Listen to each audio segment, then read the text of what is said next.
नमस्कार, स्वागत है आप सभी का हिमाचल प्रदेश की खबरों में। मैं आपके साथ निकिता कश्यप। बुलेटिन की शुरुआत करते हैं। हिमाचल प्रदेश के मुख्यमंत्री सुखविंदर सिंह सुक्खू ने शिमला फ्लाइंग फेस्टिवल का उद्घाटन किया। आपको बताते चले कि 4 दिन तक चलने वाले इस फ्लाइंग फेस्टिवल में देश विदेश के पैराग्लाइडर्स हिस्सा ले रहे हैं और इस दौरान सीएम ने कहा कि हिमाचल प्रदेश पर्यटकों के लिए पूरी तरह से सुरक्षित है। आपदा के बाद सरकार ने युद्ध स्तर पर सभी सड़कों को बहाल करने का काम भी पूरा कर लिया है। उन्होंने यह भी कहा कि कुल्लू मनाली समेत अन्य पर्यटन स्थलों की तरफ से जाने वाली जो सड़कें हैं उनको बहाल कर दिया गया है और ऐसे में यहां पर्यटकों को आना पूरे तरीके से सुरक्षित है। उन्होंने आगे इस बात की भी जानकारी दी कि इसी महीने अंतर्राष्ट्रीय कुल्लू दशहरा का आयोजन होने जा रहा है और इस अंतर्राष्ट्रीय आयोजन में 20 देश के प्रतिभागी हिस्सा लेंगे। उन्होंने कहा कि अंतर्राष्ट्रीय दशहरा उत्सव भी हिमाचल प्रदेश के पर्यटन कारोबार को नए पंख लगाएगा।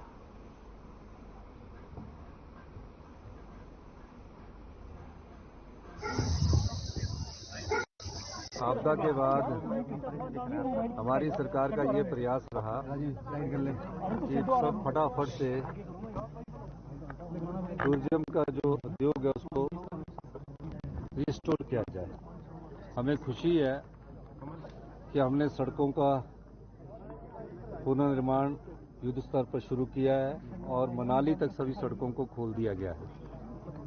दूसरी खुशी ये है कि आज जो ये झुनगा है, यहाँ पैराग्लाइडिंग का पहला ये कंपटीशन होने जा रहा है। फर्स्ट टाइम शिमला में होने जा रहा है। तो पर्यटक यहाँ आएंगे तो झुनगा में भी उनको पैराग्लाइडिंग की सुविधा मिलेगी। और अभी कुल्लू दशहरा आने जा रहा है। उस कुल्लू दशहरा का टीजर हमारे सुंदर सिंह ठाकुर जी ने वहाँ लॉन्च किया है। पहली बार कुल्लू दशहरा में, जो कि आपदा से सबसे ज्यादा प्रभावित जिला था, पुनः अपने पैरों पर खड़ा हुआ और 20 देशों के लोग इस कुल्लू दशहरा में पार्टिसिपेट कर रहे हैं और हमें कुल्लू दशहरा में काफी संख्या में कुल्लू मनाली पर्यटक आने की संभावना है। मैं सभी हिंदुस्तान के जो भी प्राकृतिक प्रेमी हैं, जो भी हिमाचल में घूमना आना चाहते हैं और स्वच्छ वायु और का लाभ उठाना चाहते हैं, मैं उनको ये कहना चाहता हूं कि हिमाचल प्रदेश पर्यटकों के लिए सुरक्षित है, पूरी तरह से खुला हुआ है और आप निश्चिंत होकर आइए, निसंकोच होकर आइए, आप घबराने की कोई जरूरत नहीं। यार कि किस चीज का टैक्स लगाया, आके मुझे जब वो बताएंगे तो जो उनकी समस्या उनको भी सुनेंगे और जो और टैक्सी वाले होटल वालों की समस्याएं, अगर कहीं उनको लगता है कि कुछ गलत हुआ है तो वो अपना प्रपोजल लाए कि इसको ठीक करना, और हम ऐसा कर सकते हैं। हमारी सरकार खुले मन से उसको सुनने के लिए तैयार है। सर, इस तरह के जो बयानात लगातार सामने आते हैं, कहीं ना कहीं नुकसान जो है वो हिमाचल के पर्यटन को होता है। जब नहीं, निश्चित तौर पर उनको मिलना चाहिए ना कुछ की जानकारी। कहीं हम तो, मेरा तो शुक्रवार को पब्लिक डे होता है, पूरे हिंदुस्तान से, पूरे हिमाचल से कोई भी मिल सकता है, किसी को रोका नहीं जा सकता। तो शुक्रवार वाले कल है, शुक्रवार सर वो पहले मुझे नहीं मिले थे। अगर शुक्रवार को, कल शुक्रवार है, मुझे मिलना चाहते हैं, उनका मोस्ट वेलकम है, पर लिख कर लाए कि ये समस्या लिख कर लाएंगे तो उसमें हम एक्शन ले सकते हैं।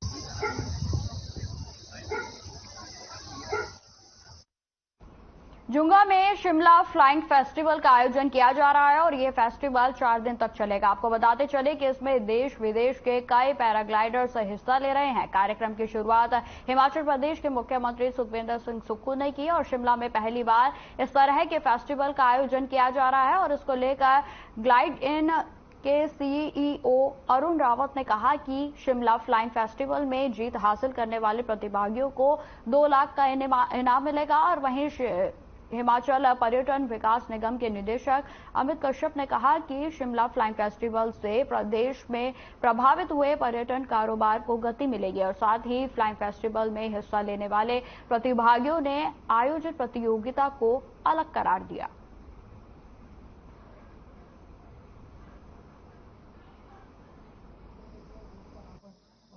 We are organizing this Shimla Flying Festival along with the Tourism Department and the District Administration. यहाँ पे करीबन 51 की रजिस्ट्रेशन हुई है, जिसमें से कि कुछ हमारी नेबरिंग कंट्रीज से हैं, जैसे नेपाल एंड भूटान। बाकी तो विद इन द कंट्री है। कुछ यूरोपियन कंट्रीज की थी, वो कैंसिलेशन हुई because of their own conditions, situation of the in their own country. उद्देश्य तो कहने वाला, पूछने वाला प्रश्न ही नहीं है क्या उद्देश्य है। हमारा सिंपल एक ही ध्येय और उद्देश्य एक ही है कि टूरिज्म का प्रमोशन हो, इसी उद्देश्य से हमने इसको एक फर्स्ट स्टेप लिया है। कहते हैं big journey starts with the first small step. We have taken a first step. अब इस जर्नी को कैसे आगे बढ़ाएंगे ये आप लोगों के ऊपर डिपेंड करता है। फ्लाइंग फेस्टिवल है, इसका उद्घाटन जो है आज माननीय मुख्यमंत्री जी जो है इस स्थान से जुंगा में जो स्थित है वो यहाँ पर करेंगे। इसमें जो है लगभग 40 के करीब जो है पैराग्लाइडर्स विभिन्न राज्यों से, विभिन्न क्षेत्रों से जो है यहाँ पर आए हैं, वो इसमें जो है हिस्सा यहाँ पर लेंगे।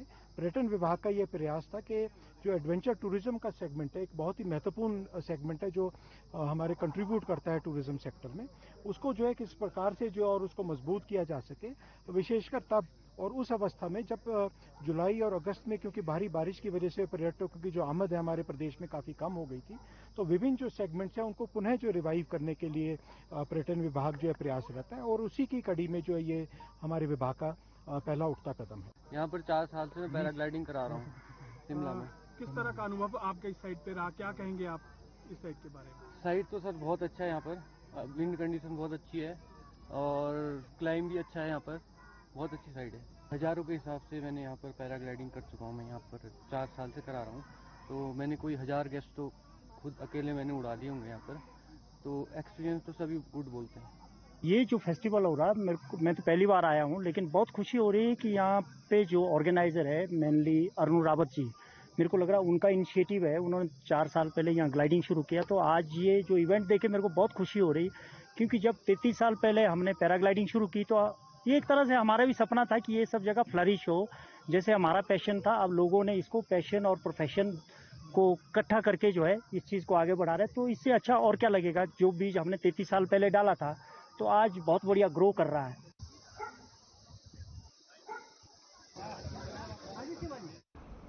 राज्यपाल श्री प्रताप शुक्ल ने राजभवन में शशांक मणि की पुस्तक मिडल ऑफ डायमंड इंडिया का विमोचन किया और इस दौरान लेडी गवर्नर जानकी शुक्ल भी मौके पर मौजूद रहीं।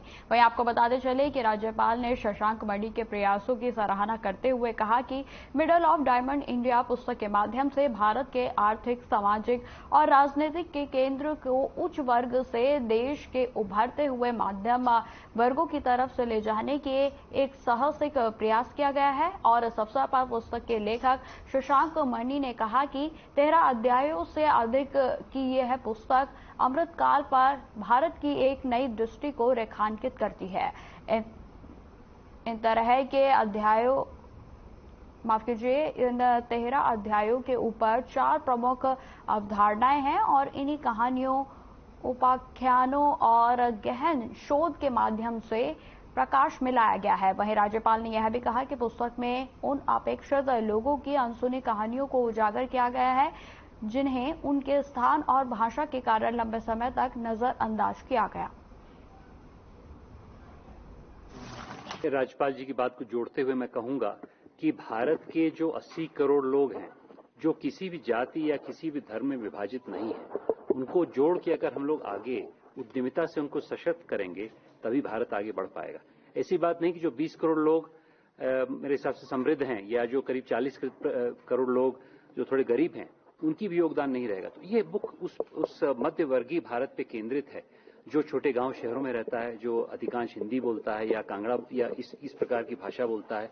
आज समय आ गया है आदरणीय प्रधानमंत्री जी के नेतृत्व में कि अगले 25 साल में उस भारत को हम लोग जोड़ें, उस भारत को हम लोग आगे बढ़ाएं, प्रोत्साहित करें। उसमें अनेक उमंग है, अनेक ऊर्जा है, उसको निखारने का काम मेरे हिसाब से किताब करेगी। हाँ, ये स्वतंत्रता का अमृतकाल चल रहा है। ये middle of diamond India, middle मतलब जो मध्यवर्गीय है हिंदुस्तान का, सही अर्थों में वही भारत का हीरा है। तो ये एक पुस्तक जो शशांक जी ने लिखी, मैं समझता हूं कि कई पार्ट में 13 अध्यायों में है और बहुत सशक्त है, जो आज भारत में उद्यमिता के आधार पर बढ़ाने की जरूरत है मध्यम वर्गीय को, दबे कुचले लोगों को।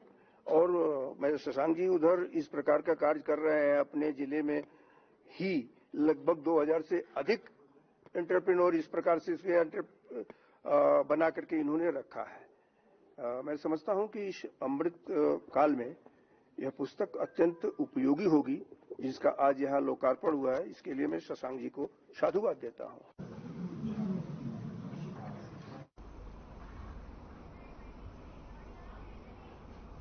मंडी में जिला रेड क्रॉस संस्था निक्षय मित्र योजना के तहत गोद लिए गए मंडी शहर के 15 टीबी मरीजों को 90 राशन की किटें बांटी गई। वहीं आपको बताते चले कि एडीसी और रेड क्रॉस के उपाध्यक्ष निवेदिता नेगी ने योजना के अंतर्गत वीरवार को मंडी में विपाशा सदन में मुख्य चिकित्सा अधिकारी के माध्यम से यह राशन की किटें टीबी मरीजों को वितरित की।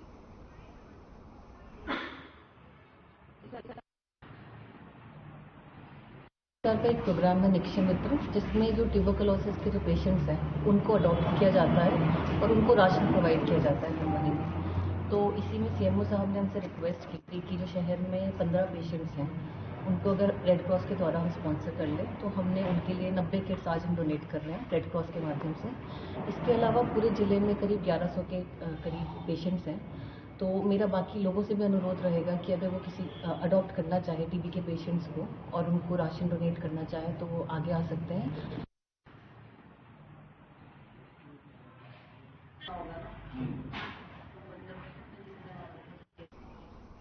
धर्मशाला के टांडा अस्पताल में मिले हथियारों के मामले में पुलिस ने 2 लोगों को गिरफ्तार किया है। वहीं आपको बताते चले कि 6 सितंबर को टांडा अस्पताल में मिले हथियारों के मामले को लेकर एसपी शालिनी अग्निहोत्री ने बताया कि पुलिस जांच में पता चला कि शाहपुर में एक होटल में एक व्यक्ति संदिग्ध रूप से रह रहा है।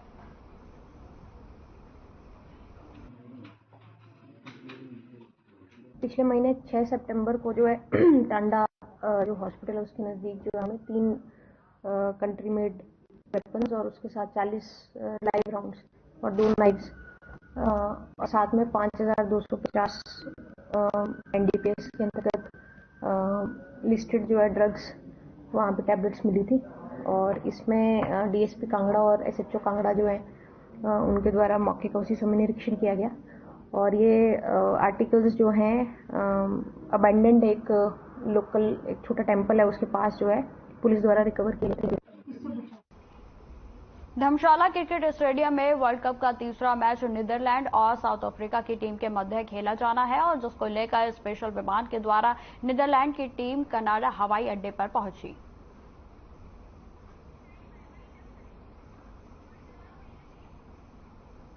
तो फिलहाल इस बुलेटिन में इतना ही। खबरों की और भी जानकारी के लिए बने रहें हमारे साथ। नमस्कार।